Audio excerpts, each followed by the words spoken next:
ஆண்டவரே, இந்த ஓய்வு நாளின் மாலை நேரத்திற்காக நன்றி செலுத்துகிறேன். இந்த 5வது வாரத்தின் ஆண்டவரே, 5வது வாரத்திலே உங்களை நோக்கி நாங்கள் உங்களுடைய வார்த்தைகளை தியானிக்கும்படியாக கொடுத்து கிருபைக்கு ஸ்தோத்திரம். இந்த நிகழ்ச்சியிலே நீர் பொறுப்பெடுத்துக் கொள்ளும். பேசக்கூடிய ஒவ்வொரு காரியத்தையும் தேவன் தாமே ஆசீர்வதித்தாரும். இயேசு கிறிஸ்துவின் ஜீவனுள்ள பிதாவே. கடந்த வாரத்திலே நாம் என்ன பார்த்தோம் என்றால், ரூத்தின் ஆசீர்வாதமும் நகோமியின் வீழ்ச்சியும் புலம்பலின் வரலாறு போன்ற 2 சரித்திரங்களை பார்த்தோம். இந்த நாளிலே நாம் என்ன பார்க்க போகிறோம் என்றால், நான் முதலே சொன்னேன், வேதாகமம் வரலாற்று நிகழ்ச்சிகளை கொண்டு, அதாவது யோசுவா முதல் 2 நாளாகும் வரை அது வரலாற்று தொடர்புடைய ஒரு நிகழ்ச்சிகளை குறிக்கிறது. ஆகவே 2 நாளாகமத்தின் முடிவிலே அரசரின் ஆட்சி முடிந்து சிறையிருப்பின் காலத்திற்காக அவர்கள் பாபிலோனுக்கு சிறைப்படுத்திக் கொண்டு செல்கிறார்கள். அப்படியானால் எரேமியா தீர்க்கதரிசியினாலே சொல்லப்பட்ட, யூதர்களுக்கு சொல்லப்பட்ட வார்த்தையின்படி பாபிலோனுக்கு சிறைப்பிடித்துக் கொண்டு செல்கிறார்கள். நேபுகாத்நேச்சாராலே பாபிலோனுக்கு சிறைப்பிடித்துக் கொண்டு செல்கிறார்கள். இந்த எஸ்ரா அண்ட் நெகேமியா 2 புஸ்தகங்களும் எதை குறிக்கிறது என்றால், பாபிலோனுக்கு சிறைப்பிடிக்கப்பட்டு கொண்டு போன மக்கள் மீண்டுமாய் தேவனுடைய வசனத்தின்படி தீர்க்க தரிசனம் நிறைவேறும்படியாக அவர் மீண்டுமாய் தாய் நாடாக எருசலேமுக்கு திரும்பி வருவதை இந்த எஸ்ரா நெகேமியா புஸ்தகங்கள் காண சொல்லப்படுகிறது. இந்த எஸ்ரா நெகேமியா புஸ்தகங்களை 3 வகையாக பிரிக்கலாம். முதலாவது, செருபாபேலின் கீழே வந்த ஒரு கூட்ட மக்கள். இரண்டாவது, எஸ்ராவின் தலைமையிலே வந்த மக்கள். மூன்றாவது, நெகேமியாவின் தலைமையின் கீழ் வந்த மக்களை 3 வகையாக பிரிக்கலாம். அன்பானவர்களே, இந்த முதல் எகிப்திலிருந்து அடிமைப்பட்டு எகிப்திலிருந்து கானான் தேசத்திற்குள் வந்து விடுதலை பெற்று வந்த மக்களை போல 6 லட்சம் மக்களாய் இராமல், இது சிறையிருப்பின் மக்களாக, சிறையிருப்பிலிருந்து வந்த மக்கள் முதல் செருபாபேலின் மூலியம் கூட வந்த மக்கள் சுமார் 50,000 பேரும், அதற்கு பின்பு எஸ்ராவின் கீழே வந்த மக்கள், அதாவது அவர் செருபாபேல் தேவனுடைய ஆலயத்தை கட்ட வந்தான். எஸ்ரா அந்த அந்த வீழ்ந்து போன ஆவிக்குரிய நிலையிலிருந்து அவர்களை மீட்டெடுக்கும்படியாக அர்த்தசஷ்டாவினாலே அற்பப்படுகிறான். மூன்றாவது, நெகேமியா அந்த இடிந்து போன அலங்கங்களை எடுப்பித்து கட்டும்படியாக நெகேமியா வருகிறார். 3 குழுக்களாக 3 முறை வருகிறார்கள். நீங்கள் சூசான் அரண்மனையிலிருந்து எருசலேமுக்கு வருவதற்கு கிட்டத்தட்ட 1400 கிலோமீட்டர் 1400 கிலோமீட்டர் வரும் பொழுது அவர்கள் மிகுந்த வேதனைக்குட்பட்டு, மிகுந்த கஷ்டத்திற்குட்பட்டு, மிகுந்த துன்பத்தின் மத்தியிலே, கள்ளர்கள் கொள்ளைக்காரர்கள் மத்தியிலே மிகுந்த உபத்திரப்பட்டு தான் அவர்கள் எருசலேமுக்கு வருகிறார்கள். சூசான் அரண்மனையிலிருந்து பாபிலோனிலிருந்து எருசலேமுக்கு கிட்டத்தட்ட 1400 கிலோமீட்டர். அதை கடந்து வருவதற்கு கிட்டத்தட்ட 5 மாதங்கள் அவர்கள் நடந்து வர வேண்டிய சூழ்நிலை இருந்தது. அதுமாதிரி செருபாபேல் கோரேஸ் ராஜனால் தேவனுடைய ஆலயத்தை கட்டும்படியாக அனுப்பப்பட்டான். ஏனென்றால் எரேமியா தீர்க்கதரிசியின் வாயிலாக சொல்லப்பட்ட ஒரு தீர்க்க தரிசனம் நிறைவேறும்படியாக பாபிலோனுக்கு சிறைப்பட்டு போன்ற மக்கள் மீண்டுமாய் எருசலேமுக்கு திரும்பி வருவார்கள் என்பதை கோரேஸ் அல்லது இடிக்கப்பட்ட நேபுகாத்நேச்சாராலே இடிக்கப்பட்ட தேவனுடைய ஆலயம், கோரேஸ் மேதியா பெர்சிய ராஜாக்களின் அடிப்படையிலே வந்த அந்த கோரேஸ் ராஜாவுடைய முயற்சியினாலே அல்லது கோரேஸ் ராஜாவை கொடுத்த தீர்க்க தரிசனத்தின்படி இது எருசலேம் தேவாலயத்தை கட்டும்படியாக செருபாபேலை அனுப்புகிறார். இந்த செருபாபேல் ஒரு தாவீதின் வம்சத்திலே வந்த ஒரு யூதன். அது எதற்கு ஒப்பிட்டு சொல்லப்படுகிறது என்றால், செருபாபேல் இயேசு கிறிஸ்துக்கு ஒப்பிட்டு சொல்லப்படுகிறது. இயேசு கிறிஸ்துவுக்கு ஒப்பிட்டு சொல்லப்படக்கூடிய ஒரு மனுஷன் தேவனுடைய.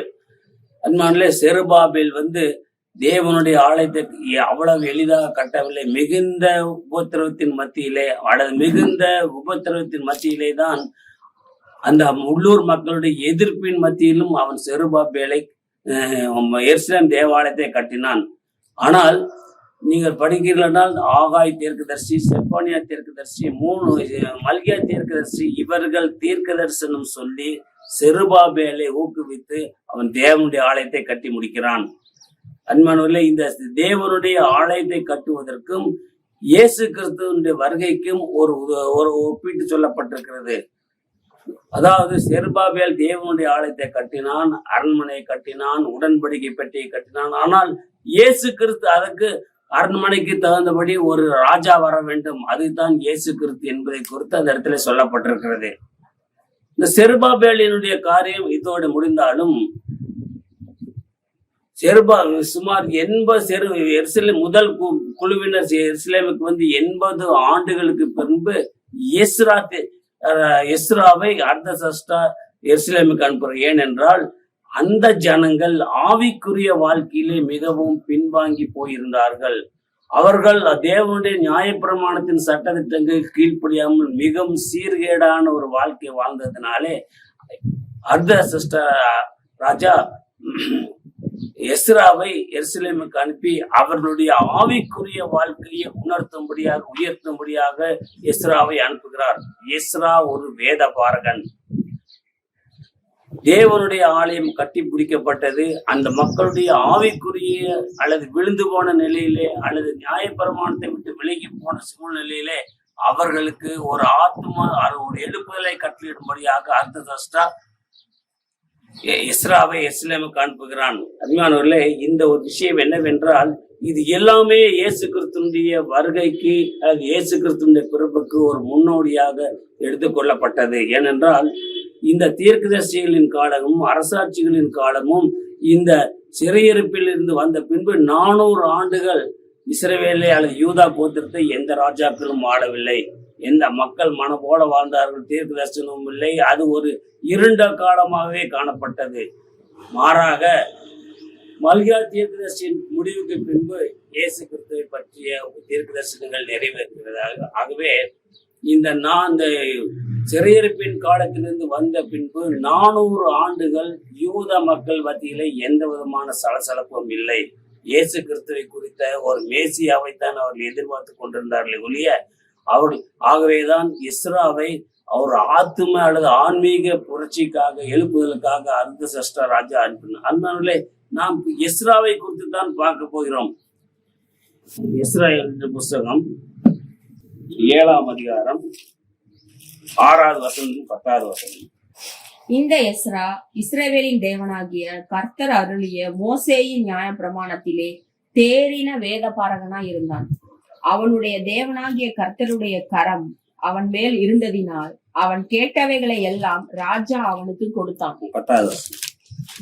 கர்த்தருடைய வேதத்தை ஆராயவும் அதன்படி செய்யவும் இஸ்ரவேலிலே கட்டளைகளையும் நீதி நியாயங்களையும் உபதேசிக்கவும் எஸ்ரா தன் இருதயத்தை பக்குவப்படுத்தி இருந்தான். அன்பானவர்களே, இந்த எஸ்ரா தேவனுடைய நியாய பிரமாணத்தை ஜனங்களுக்கு சரியான முறையிலே உபதேசிக்கும்படிக்கு தன் இருதயத்தை நியாய பிரமாணத்தை சட்டத்திட்டங்களிலே தன் இருதயத்திலே வைத்து அவர்கள் மற்றவர்களுக்கு அல்லது விழுந்து போன மக்களுக்கு, அந்த யூத ஜனங்களிலே எருசலேமிலே மீதியா இருந்த மக்களுக்கு நியாய பிரமாணத்தின் சட்டத்திட்டங்களை தெளிவாக சொல்லும்படியாக தன் இருதயத்தை பக்குவப்படுத்தியிருந்தான். அன்பானவர்களே, இந்த நாளிலே வருகிறோம். இந்த நாட்களிலே ஊழியங்கள் இருதயம் பக்குவப்படாமல் அல்லது இருதயம் தேவனுடைய வசனத்தினாலே பக்குவப்படுத்தப்படாத ஊழியர்கள் தேவனுடைய ராஜ்யத்தை மக்கள் அவர்களுக்கு எழுப்புதலை கொண்டு வர முடியாது. எஸ்ரா தன் இருதயத்திலே தேவனுடைய நியாயப்பிரமாணத்தின்படி அல்லது நியாயப்பிரமாணத்தை வைத்து அதை போதிக்கக்கூடிய பக்குவத்தை அடைந்திருந்ததனாலே மட்டும்தான் அந்த எருசலேமில் இந்த மக்கள் மத்தியிலே ஒரு எழுப்புதல் உண்டானது. நாம் இந்த நாட்களில் இருக்கிறோம், நாம் ஊழியத்தை செய்யலாம். நம்முடைய இருதயம் தேவனுடைய வசனத்தினாலே பக்குவப்படுத்தப்பட்டிருந்தால் மட்டும்தான் தேவனுடைய உண்மையான சத்தியத்தை சொல்ல முடியும். நியாயப்பிரமாணத்தின் சட்டத்திட்டங்களை அவன் தெரிந்ததனாலே மட்டும்தான் அந்த மக்களுக்கு அவன் தெளிவான நியாயப்பிரமாணத்தின் அடிப்படைகளை கற்றுக் கொடுத்தான். அன்பானவர்கள், இந்த நாட்களே நம்முடைய இருதயம் தேவனுடைய வசனத்தினாலே பக்குவப்படாமல் இருக்குமானால், தேவனுடைய வார்த்தைகள் நம்முடைய இருதயத்தை பக்குவப்படுத்தாமல் இருக்குமானால் உண்மையான சத்தியத்தை நாம் சொல்ல முடியாது. ஏன் இந்த நாட்களிலே அநேகர் ஊழியக்காரர்கள் உண்மையான சத்தியத்தை, தெளிவான சத்தியத்தை சொல்ல முடியவில்லை என்றால் அவருடைய இருதயம் தேவனுடைய வசனத்தை கொண்டு பக்குவப்படுத்தவில்லை.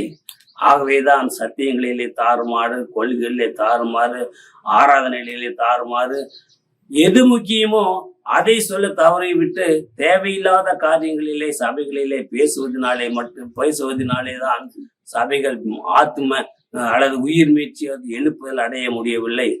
ஆனால் எஸ்ரா தன் இருதயத்திலே தேவனுடைய வசனத்தை கொண்டு பக்குவப்படுத்தினாலே, சரியான சத்தியத்தை அந்த யூத ஜனங்களுக்கு கொடுத்ததுனாலே வீழ்ந்து போன அல்லது ஆவியிலே வீழ்ந்து போன, ஆத்துமத்திலே விழுந்து போன மக்கள் மீண்டும் உயிர் பெற்று எழுந்தார்கள். ஒவ்வொரு ஊழியக்காரனும் தன்னுடைய வாழ்க்கையிலே தேவனுடைய வசனத்தை கொண்டு இருதயம் பக்குவப்படாத மனுஷன் தேவனுடைய ஊழியத்தை சரியான முறையிலே செய்ய முடியாது.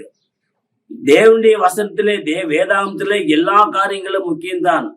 எது முக்கியம் என்பது இருதயம் பக்குவப்படாத மனுஷன் சொல்ல முடியாது. என்ன காரியம் முக்கியம் என்பதை குறித்து இருதயத்திலே தேவனுடைய வசனத்தின்படி தன்னை தயார்படுத்திக் கொண்டிருக்கிற மனுஷன் தவிர வேறு யாருமே சொல்ல முடியாது. அன்பானவர்களே, இந்த இஸ்ரா என்ன செய்தான் என்றால், முதலாவது அந்த யூத ஜனங்கள் மத்தியிலே அல்லது எருசலேமிலே மனுஷன் மத்தியிலே கண்ட பாவ நிலையை உணர்கிறான். அவர்கள் தேவனுக்கு விரோதமாய் எப்படிப்பட்ட பாவத்தை செய்திருக்கிறார்கள் என்பதை குறித்து அவன் நன்கு அறிந்திருந்தான். நியாயப்பிரமாணத்தின்படி தேவனுடைய ஜனங்கள் எப்படியெல்லாம் தேவன் நியாயப்பிரமாணத்தை விட்டு தேவனுக்கு விரோதமாய் பாவம் செய்தனாலே எவ்வளவு சீர்கேடுகளை, எவ்வளவு அழிவை கண்டார்கள் என்பதை குறித்து நன்கு புரிந்திருந்தான். ஆகவேதான் நீங்கள் படிக்கும்போது இஸ்லாம் புத்தகம் 10ஆம் அதிகாரம் 1 வசனத்தை படிங்க. எஸ்ரா இப்படி விண்ணப்பம் பண்ணி அறிக்கையிட்டு அழுது தேவனுடைய ஆலயத்துக்கு முன்பாக தாழ விழுந்து கிடக்கையில் இஸ்ரவேலில் புருஷரும் ஸ்திரீகளும் பிள்ளைகளுமான மகா பெரிய சபை அவனிடத்தில் வந்து கூடிற்று. ஜனங்கள் மிகவும் அழுதார்கள். ஏனென்றால் எஸ்ரா ஜனங்களுடைய பாவத்திற்காக முதலாவது அவன் தேவனிடத்திலே ஜெபிக்கிறான். ஜனங்கள் எப்படிப்பட்ட பாவ வாழ்க்கையிலே விழுந்து இருக்கிறார்கள், எப்படிப்பட்ட பாவத்திற்கு அடிமையா இருக்கிறார்கள், நியாயப்பிரமாணத்தின் சட்டதிட்டங்களுக்கு எப்படியெல்லாம் கீழ்ப்படிந்து போனார்கள் என்பதை குறித்து அவன் ஜெபிக்கக்கூடிய ஒரு மனுஷனாயிருந்தான். இருதயம் பக்குவப்படுத்தப்பட்ட மனுஷன் மற்றவருடைய பாவத்திற்காக ஜெபிக்கக்கூடிய ஒரு மனுஷனாயிருப்பான். அவர்கள் என்ன பாவத்தை செய்தார்களோ, அவர்கள் எப்படியெல்லாம் நியாயப்பிரமாணத்துக்கு விரோதமாய் கிரியை செய்தார்களோ, நியாயப்பிரமாணத்தின் சட்டத்திட்டங்கள் கீழ்ப்படியாமல் போனதுனாலே எப்படிப்பட்ட பாவ வாழ்க்கை இருந்தது என்பதை அவன் தேவனை நோக்கி ஜெபித்தான். முதலாவது அவன் சத்தியத்தை சொல்லவே இல்லை. அவன் தேவனை நோக்கி ஜெபிக்கும் பொழுது என்ன, அதே 3ஆம் வசனத்தை படிங்க, 10ஆம் அதிகாரம் 3வது வசனம். இப்பொழுதும் அந்த ஸ்திரீகள் எல்லாரையும் அவர்களிடத்தில் பிறந்தவர்களையும் என் ஆண்டவனுடைய ஆலோசனைக்கும் நமது தேவனுடைய கற்பனைக்கு நடுங்குகிறவர்களின் ஆலோசனைக்கும் ஏற்ற பிரகாரம் அகற்றி போடுவோம் என்று நம்முடைய தேவனோட உடன்படிக்கை பண்ண கடவோம். இதுல ஒரு முக்கியமான ஒரு விஷயம் என்னவென்றால், அந்நிய ஸ்திரீகளை அந்த ஜனங்கள் தங்களுக்கு கொண்டார்கள், தங்கள் பிள்ளை. இதிலே அவருடைய யாருடைய காரணம் அதிகமா இருந்தது என்றால், ஆசாரியர்களும் அப்படிப்பட்ட பாவத்திற்கு உட்பட்டிருந்தார்கள். தேவனுடைய நியாயப்பிரமாணம் என்னவென்றால், புறஜாதி மக்களை அவர்கள் திருமணம் செய்யக்கூடாது. புறஜாதி மக்களை ஏன் திருமணம் செய்யக்கூடாது என்று சொன்னால், புறஜாதி மக்கள், நீங்கள் நெகேமியில வரும்பொழுது சாலமோன் எதனாலே பாவம் செய்தான் என்றால், அவன் தேவனுடைய வசனத்திற்கு கீழ்ப்படியாமல் நியாயப்பிரமாணத்தின்படி அவர்கள் அந்நிய ஜாதிகளை, அந்நிய மக்களை தங்களுடைய குமாரர்களுக்கும் தங்களுக்கும் மனைவிகளாக ஏற்றுக்கொண்டது பெரிய தேவனுக்கு விரோதமாய் அவர் செய்த பாவம். ஏன் தேவன் அப்படிப்பட்ட ஒரு கட்டளை கொடுத்தார் என்றால், அந்நிய ஜாதியார், அந்நிய பெண்கள், அந்நிய மதத்தினர் இஸ்ரவேல் யூத ஜனங்களை அவருடைய மதத்திற்கு இழுத்து சென்று விடுவார்கள், அவர்கள் தேவனை விட்டு வழிகளை செய்து விடுவார்கள் என்பதனாலே அவர்கள் அந்த ஒரு சட்டத்திட்டத்தை அவர்கள் கொடுத்தார்கள். ஆகவேதான் இந்த பாவம் அந்த யூத மக்கள் மத்தியிலே இருந்ததுனாலே அந்த ஜனங்கள் எஸ்ரா ஜெபம் பண்ணி முடித்த பின்பு, நாங்கள் இப்படிப்பட்ட பாவத்தை செய்தோம், ஆகவே இப்படிப்பட்ட பாவத்தை எங்களை விட்டு அகற்றி விடுகிறோம் என்று அவர்களிடத்தில் உடன்படிக்கை பண்ணி தேவனிடத்திலே மனம் திரும்பினார்கள். அப்பொழுதுதான் ஒரு எழுப்புதல், ஒரு மறுமலர்ச்சி அல்லது ஒரு மனம் திரும்பல் வர வேண்டுமென்றால், நாம் செய்த பாவத்தை ஒத்துக்கொண்டு தேவனுக்கு விரோதமாய், தேவனுடைய வார்த்தைக்கு விரோதமாய் எப்படிப்பட்ட பாவத்தை செய்தோம் என்பதை உணர்ந்து அறிக்கையிட்டு மனம் திரும்பும் பொழுதுதான் எழுப்புதல் வரும். அப்பதான் மக்கள் எழுந்திரும், இந்த காரியத்தை நடப்புகிறது உமக்கு அடுத்தது, நாங்களும் உம்மோட கூட இருப்போம், நீர் திடன் கொண்டு இதை செய்யும் என்றான். ரைட். அப்படி இந்த ஜனங்கள் தங்களுடைய பாவத்தை அறிக்கையிட்டது மட்டும் இல்லாமல் இந்த காரியத்திற்கு நாங்களும் துணை இருப்போம், அந்த யூத ஜனங்கள் மத்தியில் இருக்கக்கூடிய பாவமான காரியத்துக்கு நாங்களும் அதை அகற்றுவதற்கு நாங்களும் துணை இருப்போம், நீர் எழுந்திரும் என்று சொல்லி அவர்களை அருமானவர்களே, ஒரு தேவனுடைய மனுஷன் ஒரு எழுப்புதலை கொண்டு வர வேண்டுமானால், ஒரு தேவனுடைய மனுஷன் ஒரு மக்கள் மத்தியிலே ஒரு மாற்றத்தை கொண்டு வர வேண்டுமானால் அவன் இருதயம் தேவனுடைய வசனத்தினாலே பக்குவப்படுத்தப்பட்டிருக்க வேண்டும். நீங்கள் யாக்கோபு 2 தீமோத்தேயு 3:16 வேத வாக்கியங்கள் எல்லாம் தேவ ஆவியினால் அருளப்பட்டிருக்கிறது. தேவனுடைய மனுஷன் எதினாலே தேறினவனா இருக்க வேண்டும்? தேவனுடைய வசனத்தினாலே நிரப்பப்பட்ட மனுஷன்தான், தேவனுடைய வசனத்தினாலே தேறின மனுஷன் தான் தேவனுடைய வசனங்களை உண்மையான சத்தியத்தை சொல்ல முடியும். அவன்தான் எழுப்புதலை கொண்டு வர முடியுமே ஒழிய, அவன்தான் மக்களிடத்திலிருந்து மனம் திரும்பலை கொண்டு வர முடியுமே, அவன்தான் மக்களுடைய பாவத்தை சுட்டி காட்டி நீங்கள் தேவனிடத்திலே திரும்புங்கள் என்று சொல்ல முடியுமே ஒழிய, தேவனுடைய வசனத்திலே தேராத மனுஷன், தேவனுடைய வசனத்தினாலே பக்குவப்படாத மனுஷன் இந்த மனம் திரும்புதலையும் எழுப்புதலையும் கொண்டு வர முடியாது. அதே 4ஆம் அதிகாரம் 2 படிங்க. சமயம் வாய்த்தாலும் வாய்க்காவிட்டாலும் ஜாக்கிரதையாய் திருவசனத்தை பிரசங்கம் பண்ணும், எல்லா நீடிய சாந்தத்தோடும் ஜாக்கிரதையாய் திருவசனத்தை பிரசங்கம் பண்ணுவதிலே ஒரு ஜாக்கிரதை வேண்டும், ஒரு விழிப்பு வேண்டும். எப்படி பிரசங்க வேண்டும், மக்களுக்கு எப்படி சத்தியத்தை சொல்ல வேண்டும் என்பதை குறித்த ஒரு உணர்வு வேண்டும். அது யாருக்கு இருக்கும் என்றால், இருதயம் எஸ்ரா தன் இருதயத்தை பக்குவப்படுத்தினதுனாலேதான் அந்த மக்களுக்கு சரியான சத்தியத்தை சொன்னான். ஆகவேதான் எழுப்புதல் வந்தது, மனம் திரும்புதல் வந்தது. இஸ்ரவேலின் பாபிலோனிலிருந்து இஸ்ரவேல் யூத எருசலேமுக்கு திரைப்பட்டு வந்த மக்கள் 3 குழுக்களாக வந்தார்கள். ஒன்று செருபாபேலின் தலைமையிலே ஆலயத்தை கட்டுவதற்கும், 2வது எஸ்ராவின் தலைமையிலே ஒரு ஆன்மீக பயிற்சி உண்டாக்குவதற்கும், 3வது நெகேமியாவின் தலைமையிலே அலங்கத்தை கட்டுவதற்குமாக 3 குழுக்களாகத்தான் வந்தார்கள். இந்த சிறையிருப்பில் இருந்து வெளிப்பட்டு வந்த மக்கள் 3 பர்பஸ்க்காக வந்தார்கள். ஒன்று எருசலேம் தேவாலயத்தை கட்ட, 2வது ஆன்மீக ஒரு புரட்சியை உண்டாக்க, 3வது இடிந்து போன அலங்கங்களை கட்ட. இந்த ஒரு முக்கியமான ஒரு விஷயத்தை தெரிந்து கொள்ள வேண்டும். இந்த லத்தீன் வேதாகமத்திலே இந்த எஸ்ராவும் நெகேமியாவும் ஒரே நூலாகத்தான் எழுதப்பட்டிருக்கிறது. இதை எஸ்ரா 1ஆம் நூல் என்றும் நெகேமியாவை எஸ்ரா 2ஆம் நூல் என்று பிரித்து காட்டுவார்கள். ஆகவே எஸ்ராவும் நெகேமியாவும் ஒரே நூலாக லத்தீன் வேதாந்தத்திலே காட்டப்பட்டுள்ளது. அதை எஸ்ராவின் முதல் நூல் என்றும், நெகேமியா புஸ்தகத்தை எஸ்ராவின் 2வது நூல் என்றும் குறிப்பிட்டு பேசுவார். அன்பானவர்களே, செருபாபேல் தேவனுடைய ஆலயத்தை மட்டும்தான் கட்டினான். ஆனால் எஸ்ரா அந்த மக்கள் மத்தியிலே ஒரு ஆவிக்குரிய விழிப்புணர்ச்சியை உண்டாக்கினான். காரணம், அவன் மட்டும்தான் அதை செய்ய முடியும். ஏனென்றால் அவன் இருதயம் பக்குவப்பட்ட இருதயம் மட்டும்தானேதான் அவன் ஜனங்களுக்காக மன்றாடினான். ஜனங்கள் செய்த பாவத்தை சுட்டி காட்டினான். ஜனங்கள் பாவத்தை ஒத்துக்கொண்டார்கள், பாவத்திலிருந்து தங்களுக்கு மன்னிப்பு கேட்டார்கள், மீண்டும். இந்த நெகேமியா என்பது ஒரு பானபாத்திரக்காரன், ராஜாக்களுக்கு பானங்களை தயாரித்து கொடுக்கக்கூடிய ஒரு மனுஷன். ராஜாவுக்கு வேண்டிய பானங்கள், அவர்களுக்கு இந்த திராட்சை ரசம் போன்ற பானங்களை தயாரித்து கொடுக்கக்கூடிய ஒரு மனுஷன் தான் பானபாத்திரக்காரன்.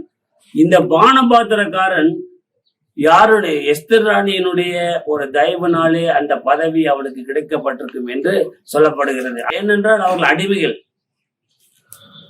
அடிமைகளா இருந்ததுனாலே அப்பொழுது எஸ்தர் ராணி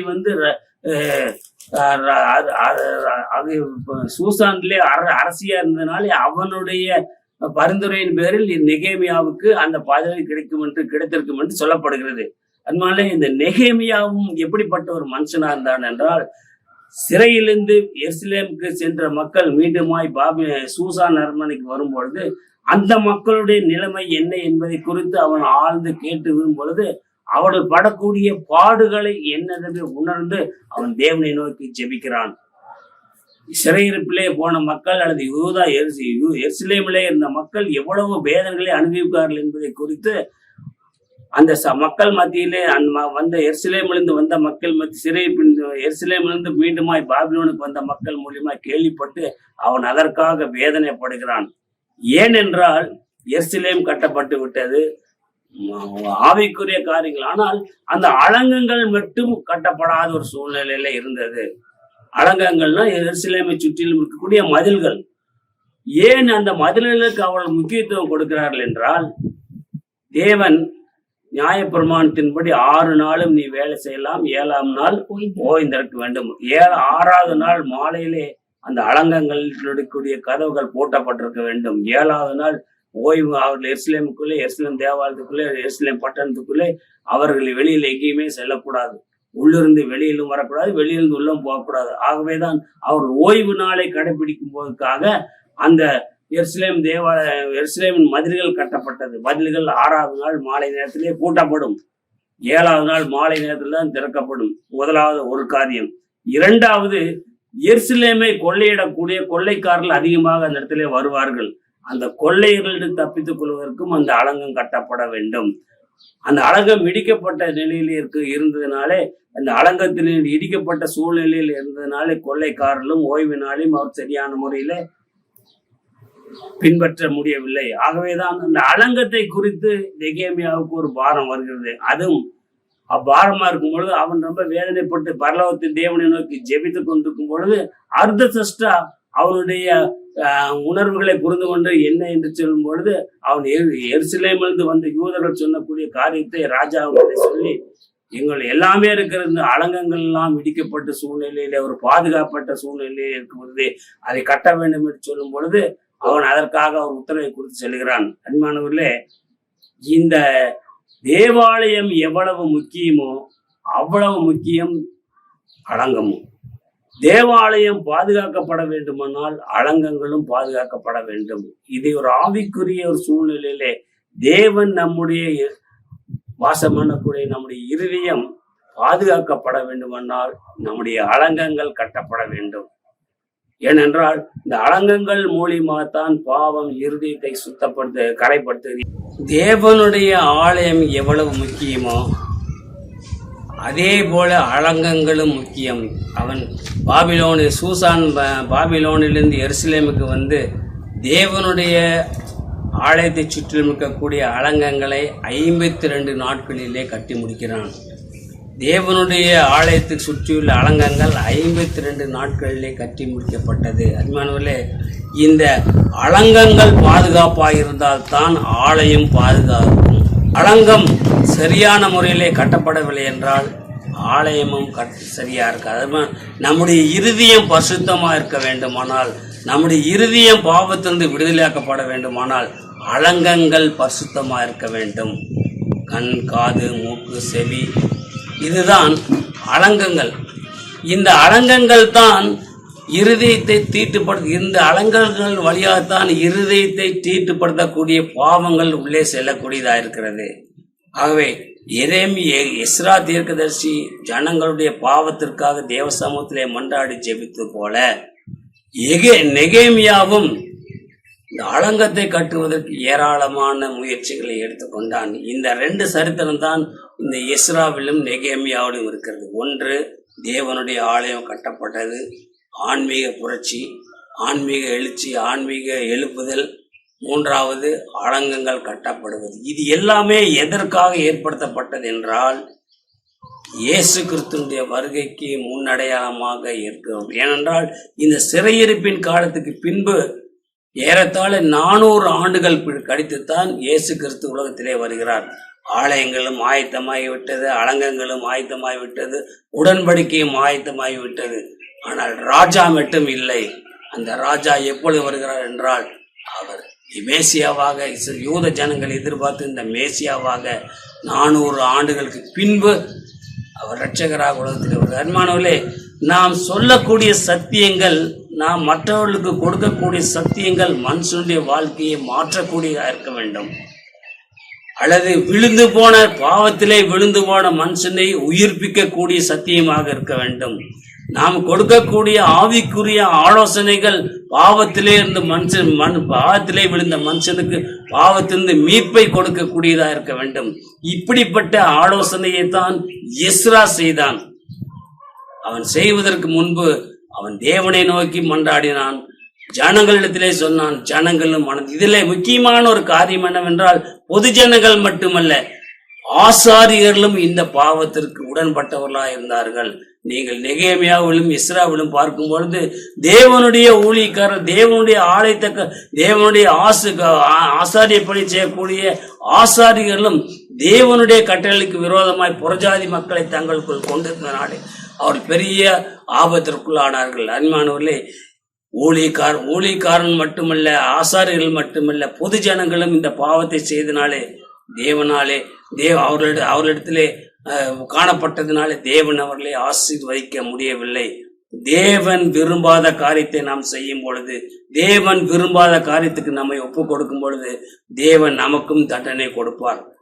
ஒரு மனுஷன் சாதாரண முறையிலே தேவன் ஆவிக்குரிய மொழியை எழுப்புதலை கொண்டு வர முடியாது. மக்கள் மத்தியிலே எழுப்புதலை வருவதற்கு சாதாரண விஷயம் அல்ல. அந்த மக்கள் தாங்கள் செய்த பாவத்தை உணர்ந்து பாவத்தை அறிக்கிட்டு மீண்டுமாய் தேவனிடத்திலே வரும்பொழுது மட்டும்தான் அவர் மக்கள் மத்தியிலே எழுப்புதல் வருமே ஒழிய எந்த காரியத்தினாலும் எழுப்புதல் வராது. அதற்கு அந்த எழுப்புதலை கொண்டு வரக்கூடிய மனுஷன் தேவனுடைய வசனத்தினாலே அவனுடைய இருதயம் பக்குவப்படுத்தப்பட்டிருக்க வேண்டும். நெகேமியாவுக்கும் அதே ஒரு பாரம் தான் இருந்தது. தேவனுடைய ஆலயம் கெட்டு போகக்கூடாது, தேவனுடைய ஆலயம் அழிந்து போகக்கூடாது என்பதற்காக அலங்கங்கள் கட்ட முயற்சித்த நன்மானவர்களே, தேவன் நம்மோடு வாசம் பண்ண வேண்டுமானால் நம்முடைய அலங்கங்கள் பரிசுத்தமாக இருக்க வேண்டும். பாவம் எதன் வழியாக செல்கிறது என்றால் கண்கள், எண்ணங்கள், வாயின் வார்த்தைகள், காதுகள், இருதயத்தின் நினைவுகள், இதெல்லாம் அலங்கம். இந்த அலங்கம் இடிக்கப்பட்ட சூழ்நிலையில் இருக்கும் பொழுது தேவனுடைய ஆலயத்திற்கு பாதுகாப்பு இருக்காது.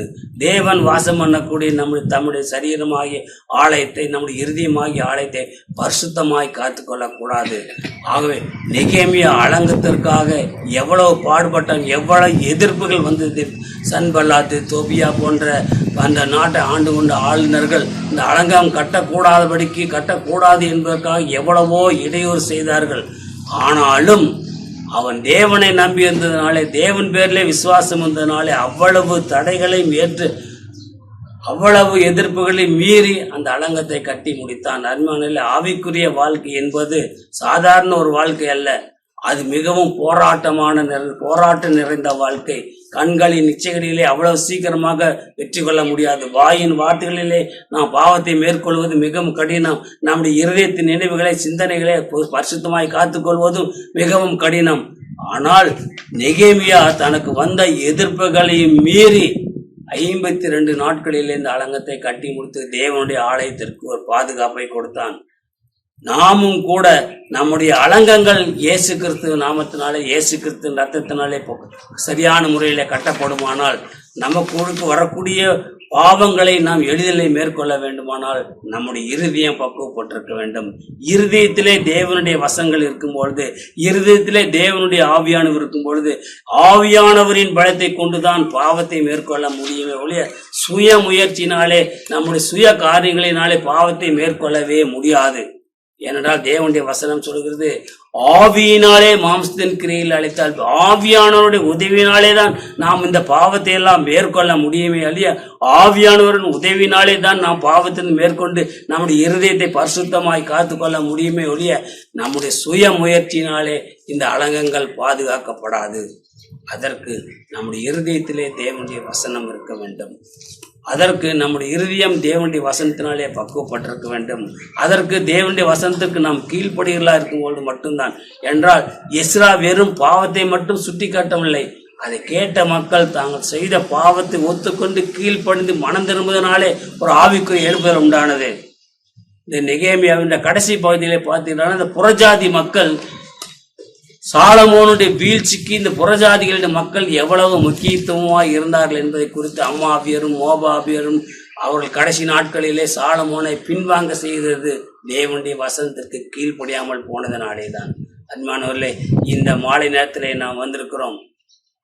ஆவிக்குரிய எழுப்புதல் அல்லது மனம் திரும்புதல் அல்லது சபைகளிலே மனம் திரும்புதல் வருமானால் சபையை நடத்தக்கூடிய மனுஷன் பக்குவப்பட்டவனாக இருக்க வேண்டும். சபையை நடக்கூடிய மனுஷன் தேவனுடைய வசனத்தை தெளிவாக தெரிந்து கொண்டவனாக இருக்க வேண்டும். இதைத்தான் எஸ்ரா செய்தார். அவன் தேவனுடைய வசனத்தை தெரிந்து கொண்டது மட்டுமல்ல, சபை மக்களுடைய பாவத்திற்காக அவன் வருந்தி மனம் திரும்பி தேவனிடத்திலே அவனுடைய பாவங்களுக்காக மன்னிப்பு கேட்டான். அது மட்டுமல்ல, அந்த மக்கள் மனம் திரும்ப வேண்டும் என்று ஜெபிக்கக்கூடிய ஒரு மனுஷனாக இருந்தான். ஆகவேதான் அந்த செருபாபேல் ஆலயத்தை மட்டும்தான் கட்டினான். எஸ்ரா இடிந்து போன மக்களுடைய இருதயத்தை சரியான முறையிலே தேவனுக்கு நேராக வழி நடத்தினான். ஆகவே நம்முடைய சுய முயற்சியினாலே பாவத்தை மேற்கொள்ள முடியாது.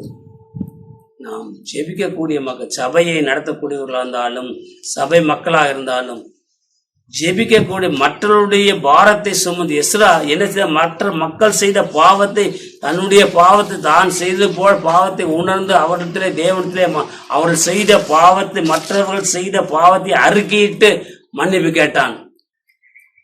ஒரு உண்மையான ஊழியக்காரன் இருதயம் பக்கப்பட்ட மனுஷன் மற்றவருடைய பாவத்தை சுட்டி காட்டுவது மட்டுமல்ல, அவர்கள் செய்த பாவத்திற்காக தேவனிடத்திலே மன்றாடி அவர்கள் மனம் திரும்ப வேண்டும் என்று அவர்கள் செய்த பாவத்திற்காக தேவனிடத்திலே மன்னிப்பு கேட்டு மன்றாடும் பொழுது மட்டும்தான் தேவன் சபையிலே அல்லது யூத மக்கள் மத்தியிலே ஒரு மாற்றத்தை உண்டு போனது போல இருதயம் பக்குப்படி எருசலேம் தேவாலயம் கட்டப்பட்டதும் எருசலேம் மக்களுடைய ஆவிக்குரிய நிலை உயர்த்தப்பட்டதும் நெகேமியாவினுடைய மதில்கள் கட்டப்பட்டதும் ஒரு எருசலேமின் வருகைக்கு ஒரு ஆயத்தமாக்கப்பட்ட ஒரு சூழ்நிலையிலே இருந்ததனாலே தான் இயேசு கிறிஸ்து உலகத்திலே வந்தார். எருசலேம் செருபாபேல் கட்டின தேவனுடைய ஆலயம் கிபி 70ஆம் நூற்றாண்டில் தீத்துராயினால் அழிக்கப்பட்டது. ஏன் அழிக்கப்பட்டது என்றால், இஸ்ரவேல் ஜனங்கள் அல்லது கிபி 1ஆம் நூற்றாண்டிலே வாழ்ந்த மக்கள் தேவனுடைய வசனத்திற்கு கீழ்ப்படியாமல் போனதனாலே அந்த கிபி 70ஆம் நூற்றாண்டிலே செருபாபேலினாலே கட்டப்பட்ட ஆலயம் அந்த கிட்டத்தட்ட 400 ஆண்டுகள் கழித்து அழிக்கப்பட்டது. ஏனென்றால் தேவனுடைய வசனத்துக்கு கீழ்ப்படியாமல் போனதனாலே. அன்பானவர்களே, தேவனுடைய ஆலயம் காக்கப்பட வேண்டுமானால் மதில்கள் கட்டப்பட வேண்டும். மதில்கள் கட்டப்பட வேண்டுமானால் அதற்காக நாம் தேவனிடத்திலே மன்றாடி ஜெபிக்க வேண்டும். ஒரு சபையிலே எழுப்புதல் வர வேண்டுமென்றால் சபையை நடத்தக்கூடிய மனுஷன் சரியானது. நீங்கள் இப்போ 2 தீமோத்தேயு 4ஆம் அதிகாரம் 3ஆம் வசனத்தை படிங்க. 2 தீமோத்தேயு 4ஆம் அதிகாரம் 3வது வசனமா? ஏனெனில் அவர்கள் ஆரோக்கியமான உபதேசத்தை பொறுக்க மனதில்லாமல்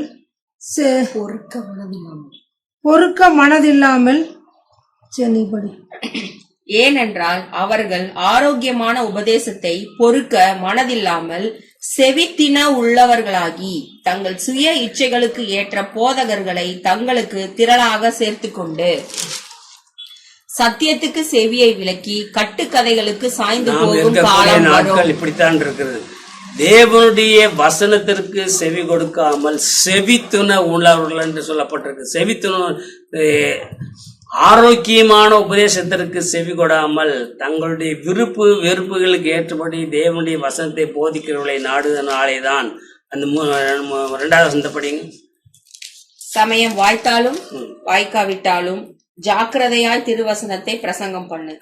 எல்லா நீடிய சாந்தத்தோடும் உபதேசத்தோடும் கண்டனம் பண்ணி தேவனுடைய வசனத்தை இப்படி செவித்தின்னு உள்ள மக்களுக்கு, ஆரோக்கியமான உபதேசத்தை கேட்க மனதில்லாத மக்களுக்கு தேவனுடைய வசனத்தை எப்படி போதிக்க வேண்டுமாம்? கண்டித்து உணர்த்த வேண்டுமாம். கண்டித்து உணர்த்தி அவர்களுக்கு தேவனுடைய சத்தியத்தை சொல்லி. இந்த நாட்களிலே இந்த கண்டிப்பு, தேவனுடைய வசனத்தை கண்டித்து போதிக்கக்கூடிய மக்கள் இல்லை. ஆகவேதான் மக்கள் மத்தியிலே மனம் திரும்புதல் இல்லை, எழுப்புதல் இல்லை. மக்கள் தேவனை தியார்ந்து கொள்ளவருக்கு அவர்கள் தான் முயற்சி. ஆகவே தேவனுடைய வசனத்தை போதிக்கிற மனுஷன் தேவனுடைய வசனத்தை கண்டித்து உணர்த்த வேண்டும். அது யார் உணர்த்த முடியும் என்றால் இருதயம் பக்குவப்பட்ட ஊழியக்காரன் மட்டும்தான் தேவனுடைய வசனம். ஏனென்றால் பரிசுத்த ஆவியான ஏனென்றால் அவர் வந்து பாவத்தை குறித்தும் நீதியை குறித்தும் கண்டித்து, பரிசுத்த ஆவியானவருடைய வேலையே பாவத்தை குறித்து படிங்கள். யோவான் எழுதின நிருபம், சுவிசேஷம்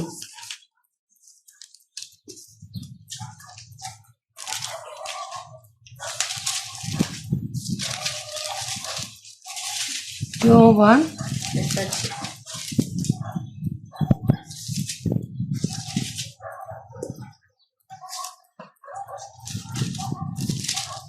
16ஆம் அதிகாரம் 8வது வசனம். அது யோவான் 16:8. அவர் வந்து பாவத்தை குறித்தும் நீதியை குறித்தும் நியாய தீர்ப்பை குறித்தும் உலகத்தை கண்டித்து பரிசுத்த ஆவியானவர் ஒருவனிடத்தில் இருப்பாரானால் அவனுடைய உபதேசங்கள் எப்படி இருக்கும் என்றால், அவர் பாவத்தை மனுஷன் செய்யக்கூடிய பாவத்தை குறித்து கண்டித்து உணர்த்துவார். பாவத்தை குறித்தும் நீதியை குறித்தும் நியாய தீர்ப்பை குறித்தும் உலகத்தை கண்டித்து. ஆகவே இருதயம் பக்குவப்பட்ட மனுஷன், பரிசுத்த ஆவியினாலே நிரப்பப்பட்ட மனுஷனுடைய உபதேசம் இப்படித்தான் இருக்கும். பரிசுத்த ஆவியானுடைய வேலையே இதுதான். ஒரு இடத்திலே பரிசுத்த ஆவியானவர் வரும்பொழுது அவரிடத்தில் இருக்கக்கூடிய பாவத்தை முதல் காட்டுவார். பரிசுத்த ஆவியானவர் வரும்பொழுது அவனுடைய இருதயத்தை சுத்தம் பண்ணும்படியாக அவன் இருதயத்தை இருக்கக்கூடிய பாவ வாழ்க்கையை அவன் காட்டித்தான் அவனை சரிபடுத்துவாரே ஒழிய வந்த உடனே பரிசுத்த ஆவியினாலே அவர் நிரப்ப மாட்டார். பரிசுத்த ஆவியானவர் பாவத்தை உணர்த்தி நீதியை குறித்து உலகத்தை குறித்து நியாய தீர்ப்பை குறித்து கண்டித்து உணர்த்தக்கூடியதுதான் பரிசுத்த ஆவியானுடைய வேலையை ஒழிய பரிசுத்த ஆவியானவர் வெறும் ஆசீர்வாதமான வார்த்தைகளை மட்டும் சொல்லக்கூடியவர் அல்ல. அப்பொழுது ஒருவன் இருக்கக்கூடிய பாவம் வெளியேறாமல் இருக்கும் பொழுது பரிசுத்த ஆவியானவர் இடத்துல வரமாட்டார். ஒரு இடத்திற்குரிய பாவத்தை உணர்த்தியும் அவன் மனம் திரும்பானால் பரிசுத்த ஆவியானவரிடத்தில் இருக்க மாட்டார்.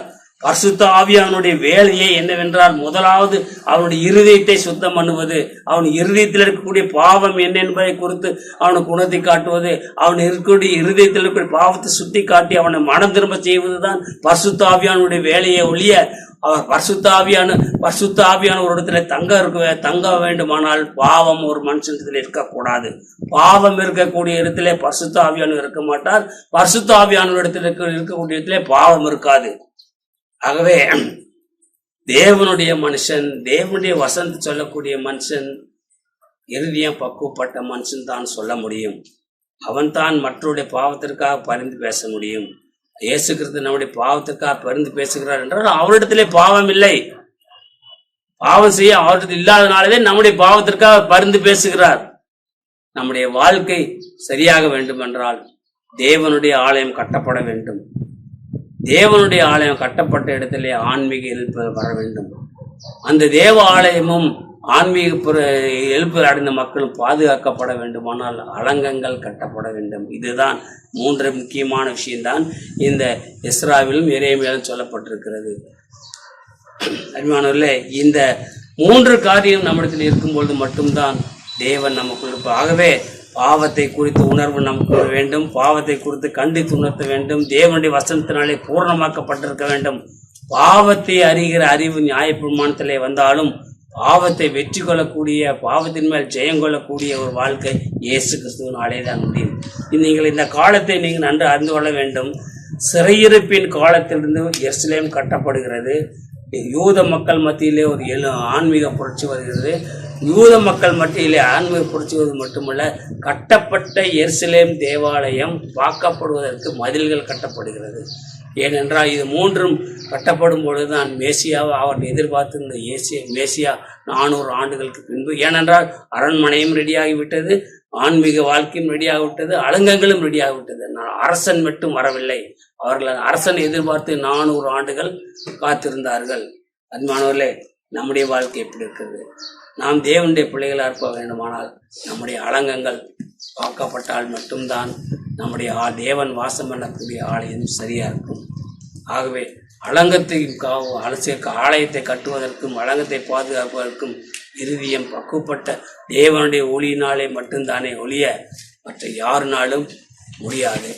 ஆகவே நம்முடைய வாழ்க்கை பாதுகாக்க வேண்டுமானால் நாம் தேவனிடத்திலே எஸ்ராவை போல மற்றவர்களுக்காக ஜெபிக்க வேண்டுமானால், மனம் திரும்ப வேண்டுமானால், எழுப்புதல் வர வேண்டுமானால், பாவம் இருக்கிற இடத்திலே எழுப்புதல் வராது. பாவம் இருக்கிற இடத்திலே மனம் திரும்புதல் வராது. பாவத்தை ஒத்துக்கொண்டு இருக்கக்கூடிய, பாவத்தை மன்னிக்கக்கூடிய இருதயம் உள்ள மக்கள் மட்டியிலே தான் அந்த எழுப்புதல் வரும். எஸ்ராவை போல நம்முடைய இருதயத்தை பக்குவப்படுத்தி தேவனுடைய ராஜ்யத்தை கட்ட முற்படுவோம். ஜெபம். துதிகள் மத்தியில் வாசம் செய்கிற நல்ல பிதாவே, நன்றியோடு உம்மை துதிக்கிறோம் சுவாமி. எரேமியாவை பற்றி நாங்கள் தெரிந்து கொண்டோம் சுவாமி. கர்த்தாவே நீர் சுவாமி இந்த ஆலயங்கள் எப்படி கட்டப்பட வேண்டும் என்பதை நீர் சொன்னீர் சுவாமி. கர்த்தாவே நீர் வருகையில் நாள் இருக்கிறபடினால் எங்கள் மனதாகிய ஆலயங்களை கர்த்தாவே நாங்கள் கட்டப்பட எங்களுக்கு உதவி செய்யுங்க ராஜா. ஆலயங்கள் என்பது சொல்லும் பொழுது ராஜா, அலங்கம் எப்படி கட்டப்படுகிறது என்று பார்க்கும் பொழுது ராஜா, இயேசுவின் நாமத்தினாலே அதற்கு சமமான எங்கள் கண்கள், எங்கள் காதுகள், எங்களுடைய சரீரங்கள் முழுவதும் நாங்கள் கட்டப்பட வேண்டும் என்பதை நாங்கள் தெரிந்து கொண்டோம். கர்த்தாவே இந்த வேடப்பாட ஆராய்ச்சியின் மூலமாக அநேக காரியங்கள் நாங்கள் தெரிந்து கொண்டோம் சுவாமி. உம்முடைய வழியில் நடக்க நாங்கள் எப்படி நடக்க வேண்டும் என்பதை நாங்கள் தெரிந்து கொண்டோம். நன்றியோடு உம்மை துதிக்கிறோம், நன்றியோடு உம்மை மகிமைப்படுத்துகிறோம் சுவாமி. ஒவ்வொரு நாளும் இன்று நடந்த கர்த்தாவே பாடத்தின் படியாக எங்கள் வாழ்க்கையை மாற்றி உங்களுடைய சமூகத்தில் ஒப்படைக்க எங்களை ஆசீர்வதியும், எங்களை பலப்படுத்தும். எல்லாவற்றையும் இயேசுவின் மூலம் ஜெபிக்கிறேன் ஜீவன் உள்ள நல்ல தகப்பனே, ஆமென். என் ஆத்துமாவே கர்த்தரை ஸ்தோத்திரி, என் முழு உள்ளமே பரிசுத்த நாமத்தை ஸ்தோத்திரி. என் ஆத்துமாவே கர்த்தரை ஸ்தோத்திரி, கர்த்தர் செய்த சகல உபகாரம் மறவாதே.